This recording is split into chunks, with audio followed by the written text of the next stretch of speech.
सुना होगा, उन्हें कभी आरक्षण देंगे तो भाई ये प्रतिभा का हनन हो जाएगा, ये है वो। अरे प्रतिभा का कैसे, अरे हमारा अधिकार कैसे मिलेगा? और ऐसा नहीं कि हमारे लोग प्रतिभाशाली नहीं है, उनको तो बायस के तौर पर आपने दबा रहे हो। जब वो लेबर वाले काम कर सकते हैं तो ऐसा तो नहीं है कि मेंटल लेबर वाला काम नहीं कर सकते और चलाने वाला काम नहीं। पॉलिसी बनानी होगी कि जो प्राइवेट सेक्टर है, चाहे वो आपका इंडस्ट्री हो, चाहे कॉर्पोरेट हो, चाहे आपका सेज की बात आ गई, चाहे आपको बिजनेस की बात होगी, सब में अब हर पोजीशन पे भी ऐसा कोई अफर्मेटिव एक्शन लिया जाए ताकि हमारे लोग भी उसमें आ सके, जो संख्या समझदारी हो, ताकि हम लोग भी उस जो धारा है, जो मेन धारा है, उसमें आ सके।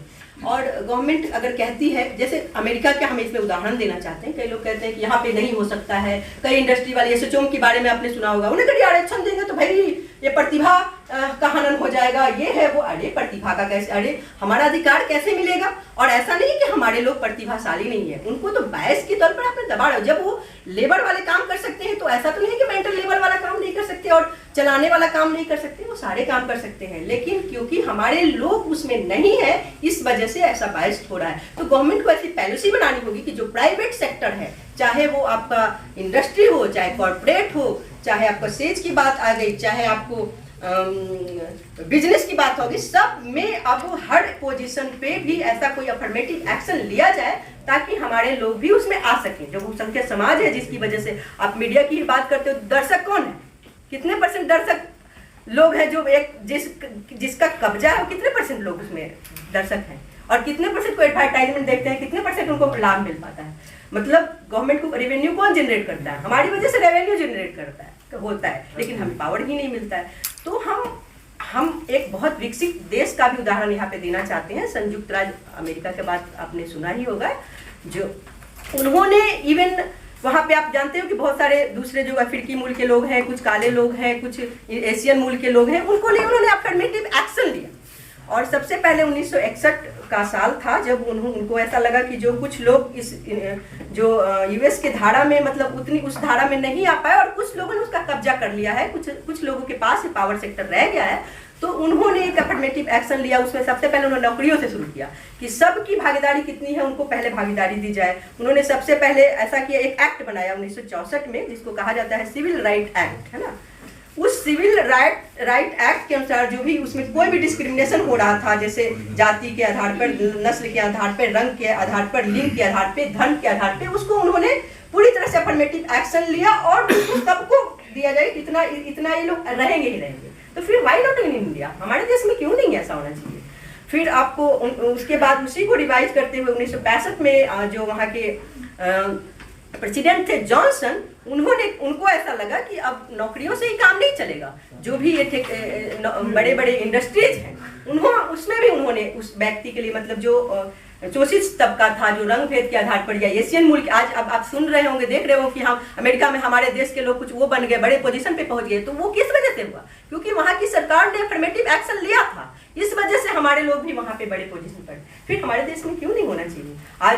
आज वो कहा जाता है कि अमेरिका सुपर पावर है, जब वहाँ पे हो सकता है तो हमारे देश में भी हो सकता है। फिर उसके बाद उन्होंने यही नहीं, उन्होंने एक निक्सन, जब 1971 में, जब 1969 में निक्सन बने वहाँ के प्रेसिडेंट, तो उन्होंने वहाँ पे एक और उसी को बढ़ाते हुए उन्होंने उसको रिवाइज सोर्स में उन्होंने लाया, एक MBE पॉलिसी लाया, जिसको minority business enterprises full form के रूप में उसमें कह सकते हैं। और उसमें उन्होंने 51% दिया कि जो नस्ल के नाम पे भेद होते हैं, या फिर जो काले गोरे जो बहुत वहाँ पे चलते हैं उसके नाम पे, या एशियन मूल के हो, अफ्रीकन मूल के लोग हों, उन सबको उसमें 51% आपको हिस्सेदारी देनी होगी। तो इस तरह के अफर्मेटिव एक्शन के नाम पे, ठीक है आप मत रिजर्वेशन का नाम देना चाहते हो मत दीजिए, लेकिन अफर्मेटिव एक्शन तो कुछ तो लीजिएगा ताकि वो तबका जो नीचे पहुंचता जा रहा है उसको भी अधिकार मिले। तो मैं आप लोगों के माध्यम से इस उदाहरण के साथ ये बता रही थी कि यूएसए में भी ऐसा एक्शन लिया गया और उस एक्शन को यहाँ भी लिया जाए। और जैसा कि आप लोगों को पता होगा कि हमारे देश का जो जीडीपी है ना, जीडीपी का 20% बहुत बड़ा हिस्सा होता है। पर ईयर लगभग 50 लाख करोड़ रुपए होते हैं एक साल का। उतना करोड़ जो कॉन्ट्रैक्ट वगैरह दिए जाते हैं ना, जो सरकारी ठेके निकलते हैं, जो प्राइवेट सेक्टर वाले लेते हैं, कहीं नहीं हमारे लोग उसमें जाते हैं। उतना जीडीपी, वो जीडीपी किसका है, वो रेवेन्यू जनरेट हुआ किसका है, उसमें कितना परसेंट उनकी हिस्सेदारी है, लेकिन उसमें अधिकार उन्हें दिया गया है।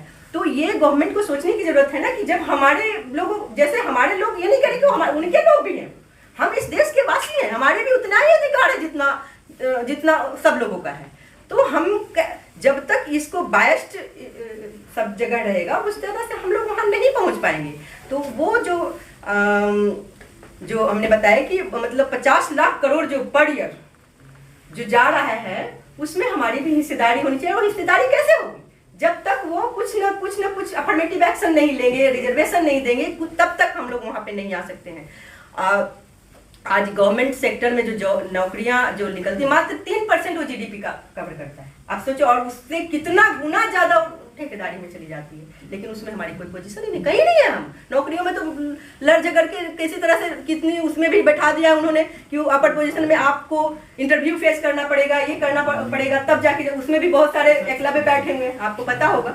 लेकिन एकलव्य बैठे के बावजूद भी वहां तो थोड़ा बहुत हम पहुंच भी जाते हैं, लेकिन इसमें तो हमें पहुंच ही नहीं पाते हैं, क्योंकि उनकी भाई भतीजावाद इतनी ज्यादा है जो न्यायपालिका हम नहीं छोड़ेंगे तो इसमें कहाँ छोड़ पाएंगे। तो ये सब सारी चीजें हैं। और आप एक और मैं गवर्नमेंट कॉन्ट्रैक्ट के बारे में भी बता रही थी कि 20% जो जीडीपी का करता है, उसमें एक चीज और है कि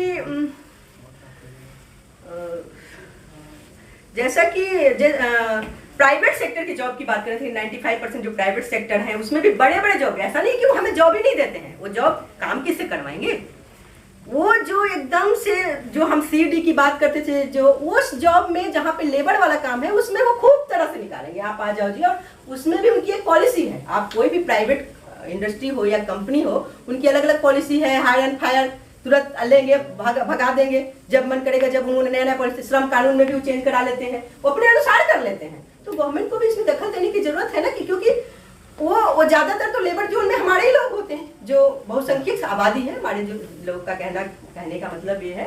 तो उसके लिए भी गवर्नमेंट को अगर हम हमारे लोग के पास इंडस्ट्रीज होगी, आपका मीडिया हाउस है, उन लोगों के पास होगा, तो कम से कम वो बायस तो नहीं होगा। आप लोग तो चलाओगे ना अपने लिए, जो भी चलाना होता है, लेकिन वो लोग नहीं चलाने देते। तो ये सब चीजों के लिए मैं आप गवर्नमेंट से यानी कि आप लोगों को जागरूक करना चाहती हूँ, जो भी जहाँ भी बैठे हो, तो उन लोगों को कि कई लोग कहते हैं कि निजी क्षेत्र में कैसे आरक्षण मिलेगा, तो उन्हें पता ही नहीं कि निजी क्षेत्र भी वो किसी का बपौती नहीं है ना, वो भी सरकार के रेवेन्यू पे चलता है, उसके पास भी टैक्स है, वो सरकार उसको बहुत सारी रिबेट देती है। बड़े बड़े लोगों को सब्सिडी करोड़ों करोड़ माफ हो जाती है, आपको पता ही है ना, अभी चली